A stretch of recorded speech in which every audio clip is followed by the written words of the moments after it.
Welcome to Good Business. I'm Nicole Murray. Well, we all have a thought and comment about what corporations do. For that matter, what any business does. Good or bad, it becomes a topic of conversation. So what does it mean to be a good corporate citizen? Why do businesses give to others, and what's in it for them? Have we become cynical and hard-hearted about what companies can and do for others?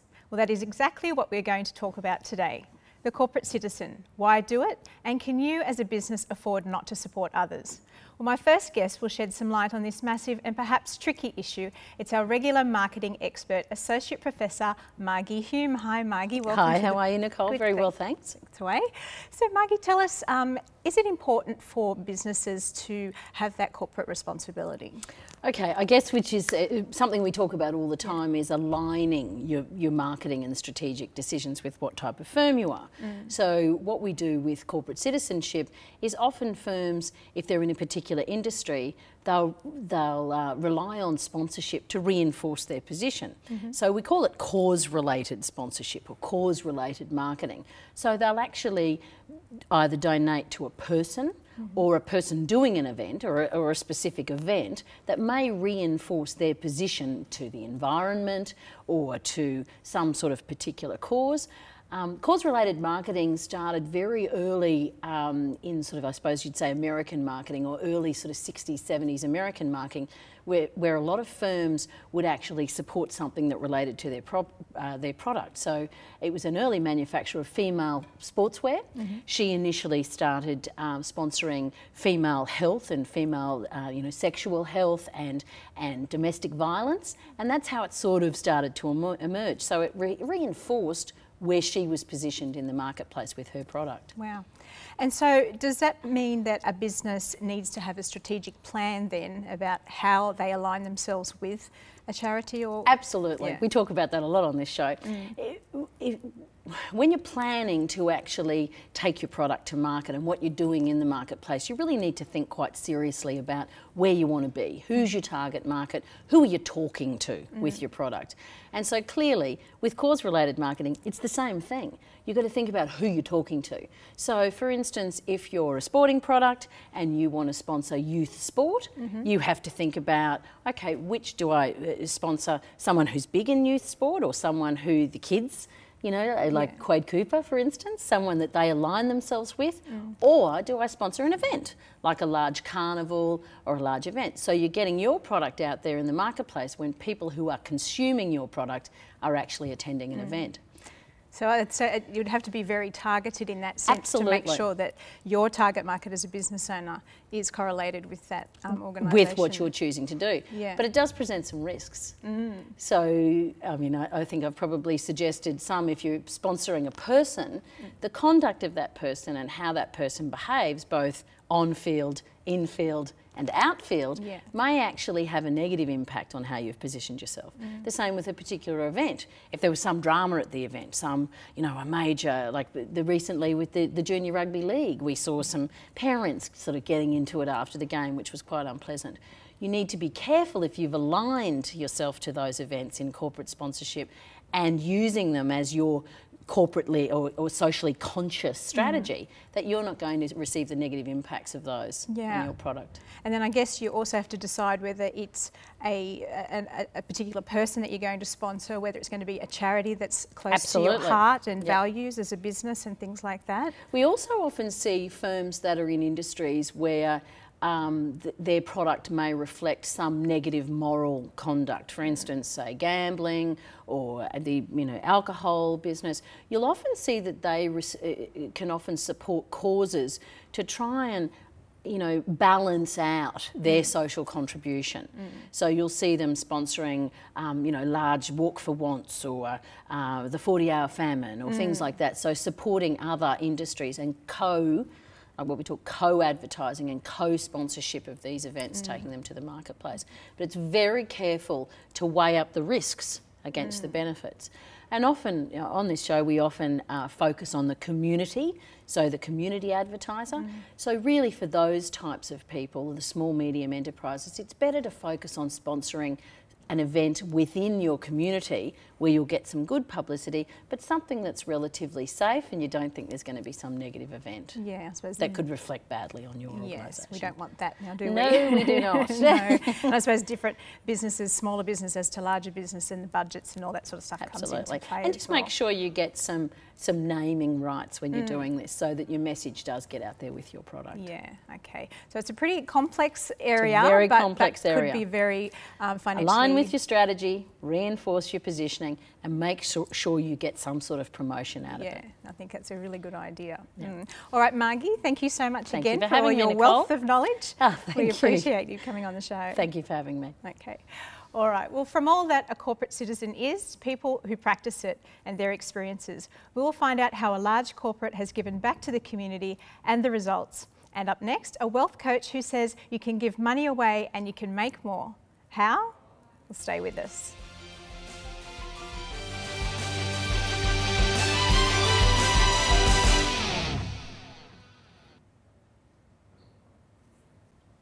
Well, this is Good Business. Thanks for being with us. We're continuing our look at how and why to be a corporate citizen. A man who specialises in assisting others to become wealthy is wealth coach Adrian Pond. Hi, Adrian. Hello. Welcome to the show. Thanks, Nicole. So, Adrian, tell us about Wealth Catalyst. What exactly is it? Well, a lot of people think wealth has everything to do with money, and that's a very common misconception. And the reason is money is just a result. And what has to be there before that, skills, attitude, and a whole mindset about how you create that wealth. So really, wealth to people actually mean different things when it comes down to it. So quite often when I ask people, do you want that massive house or $1 million, which one would you choose? Most people would go for the house and the lifestyle and the things that they get from that. And in fact, quite often when I ask my clients, if I gave you $1 million, you didn't have any life, you didn't get to do what you wanted, you just did everything I said, I'll give you $1 million, which one would you take? Not many people take the money option. Yeah. So, yeah, money isn't really the be all and end all at all. No, there's so much more to it, isn't there? Absolutely. And so you talk about making the world a better place and then also making massive amounts of money at the same time. That's right. Ideal business model, I suppose. Absolutely. How do you help people achieve that? Absolutely. I help business owners capitalize on the new trend in business called social entrepreneurship. It's been pioneered by people like Richard Branson and Oprah and even Bon Jovi. And the whole thing is about taking what the business owner is really passionate about, because business is tough. Comes down to it, there's a lot to do in business, and the business owner really needs that passion to drive them forward. So if they can put their passion into their business and in fact put it in front of their business, then they are happy anyway. But the whole thing about it too is to actually do something for the community and the world. And if they do that, they'll attract loyal customers. They'll come back over and over again, because they're not just, the business doesn't just become a service or a product, but really a service to the community. And it really supports the community, and the community will in turn supports the business. And that's why I call it the ripple effect. Yeah, I was just going to ask you about the ripple effect. You've got some workshops and stuff around that. Absolutely. Can you just explain what that's all about? Sure, I call it the ripple effect because effect is the verb. It's about taking action and causing that effect. Effect is just the result. So a lot of people describe the ripple effect as what they see.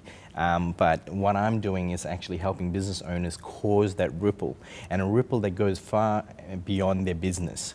So whether that's affecting their local community or whether even abroad, wherever their passion is, because some people are really passionate about saving the kids in Africa, for example, and educating them and breaking the cycle of poverty.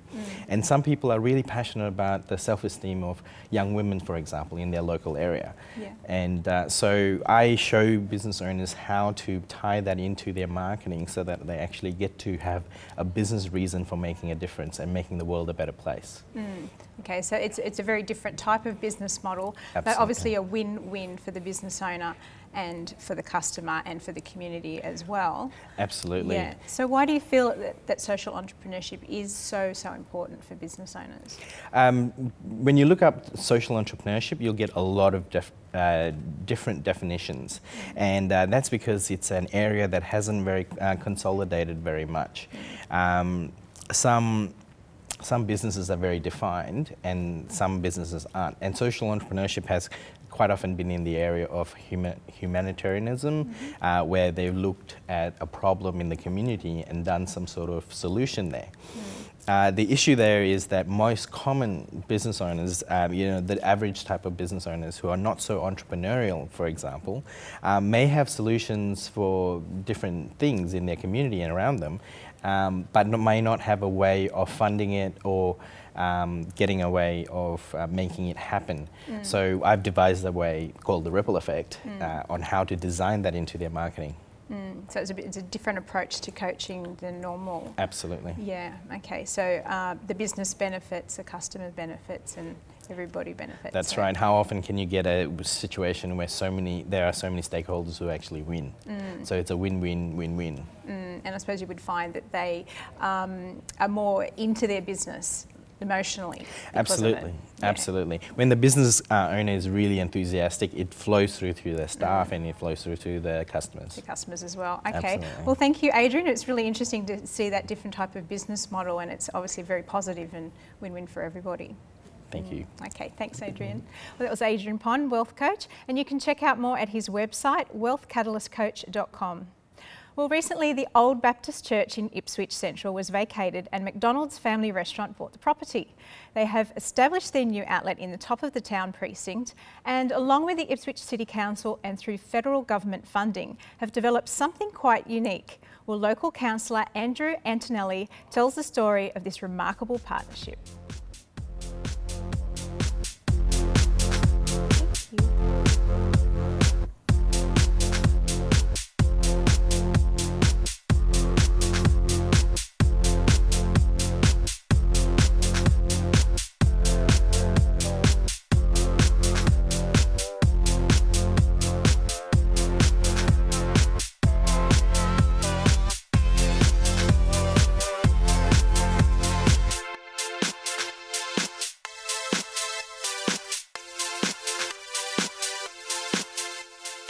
My name is Councillor Andrew Antonelli. I represent Division 7 in the Ipswich City Council area, which incorporates the Ipswich CBD, and particularly Studio 188.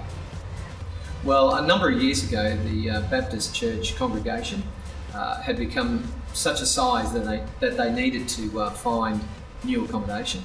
And the only way they could achieve that was to sell the land, including this historic church, the oldest Baptist church in Queensland. And as a result of that, the new owner, some years later, sold it to McDonald's Australia, which was, at the end of the day, a very, very good decision for this community. Not only is there now a McDonald's restaurant up above the Old Baptist Church, but McDonald's actually decided to give the community back the old historic church. And I guess the rest is history. We've turned it into a youth performing arts complex.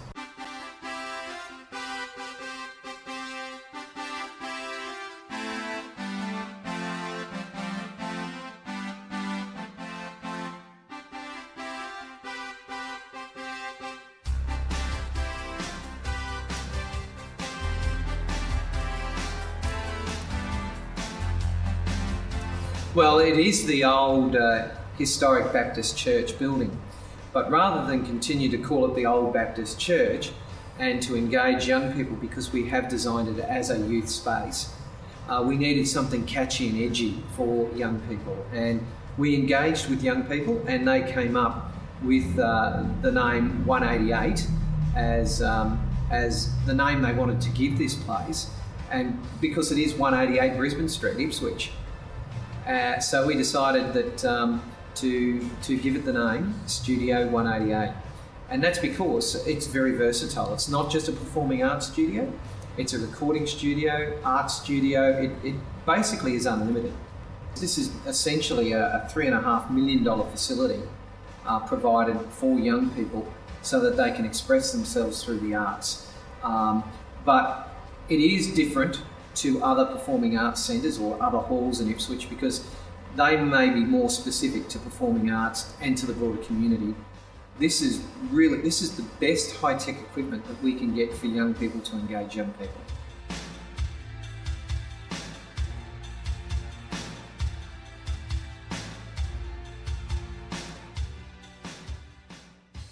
The council was able to demonstrate to the federal government what Studio 188, or the Old Baptist Church, could become, and that we were looking at making it a youth facility.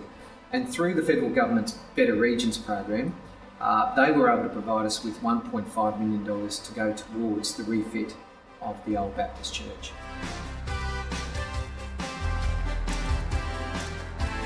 Right here with McDonald's Australia, they provided us with this facility that they bought. It was surplus to their needs. They came to council and they said, look, we'd like to donate this back to the community. We'll do it up so that when we give it back to you, it looks great. But we'd really like you to use it for a community purpose. And of course, we latched at the idea, we took it on board, and of course we've turned it into this wonderful youth facility.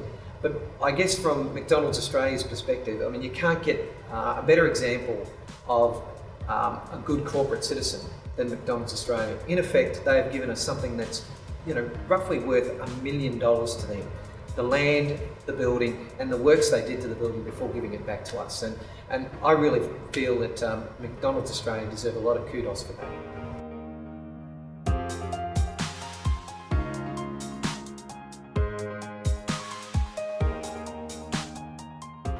The official opening here was very well received by the young people of Ipswich, as well as the broader community.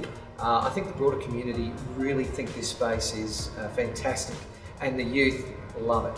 It's proven so popular that we've only been open a month, and already for the month of November we have 15 bookings for this facility. So really it speaks volumes for what we've done here.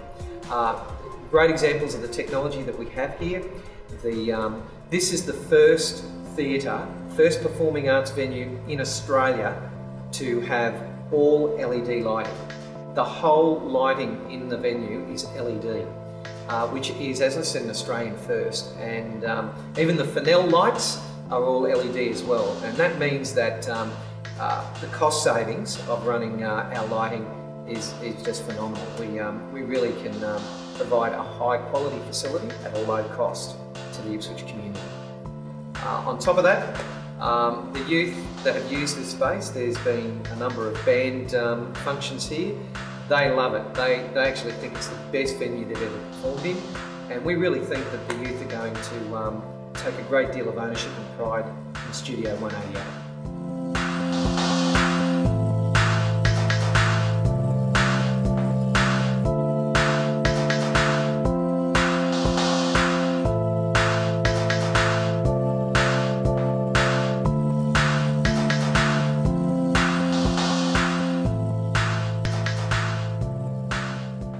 Well, Studio 188 is at 188 Brisbane Street, Ipswich, and more details can be found at studio188.com.au. Well, what about organisations who get corporate support and need to keep it coming? How do they fare? And are companies and businesses getting behind our charities and organisations that need support? Well, we'll find out about this after the break.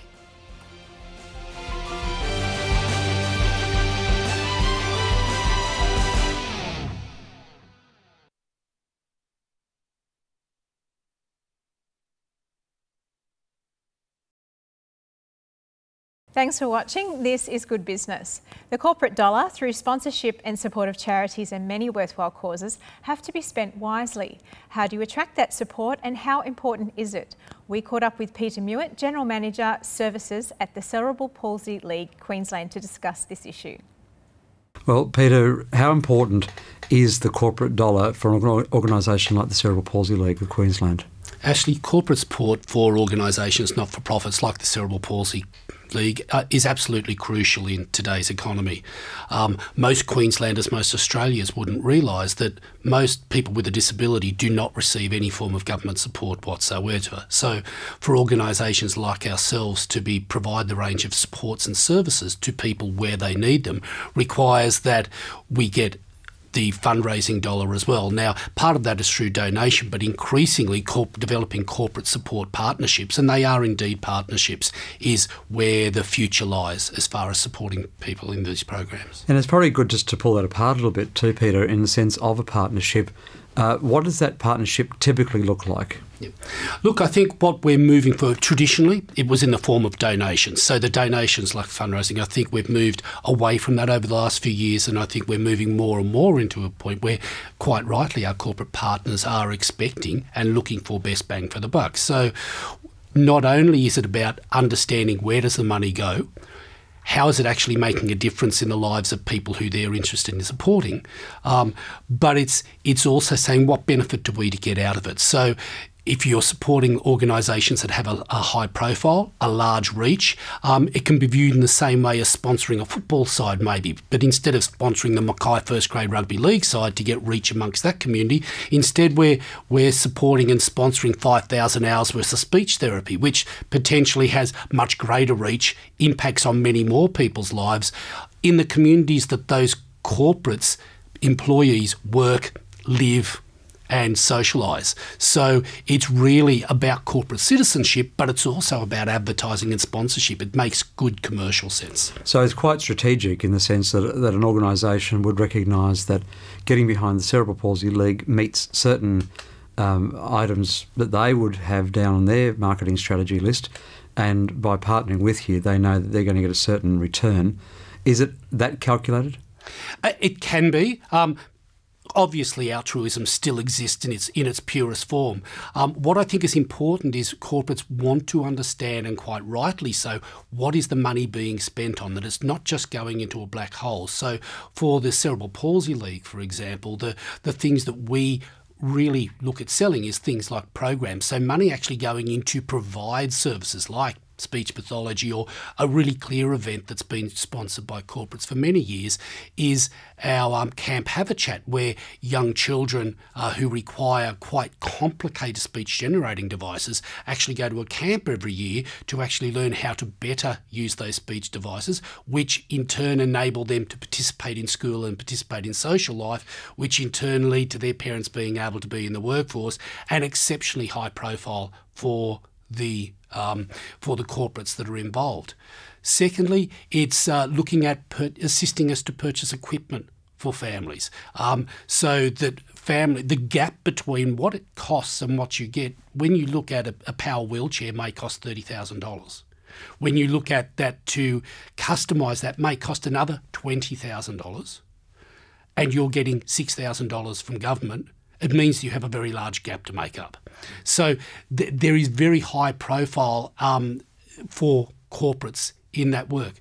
Thirdly, we support over 5,000 people across Queensland out of 30 sites. The infrastructure that's required to deliver that is significant. And by that I mean primarily the physical infrastructure. Non-profits tend to actually operate, and Cerebral Palsy League certainly does, on very low overheads. So in a way, we've been living in the current corporate world for a very long time about how do we streamline, how do we keep things lean. So we really focus on, this is what your corporate dollar is buying, the benefit that it has to our constituency, but at the same time, this is the benefit and reach and profile you as a supporter can get out of that contribution. Fascinating to hear it from your perspective. We appreciate your time, Peter, for sharing about how this process works from your perspective. Thank you very much, Ashley. We can all do our bit to support, and maybe this has challenged you to think about how your business, corporation, or even you individually can think about giving to others.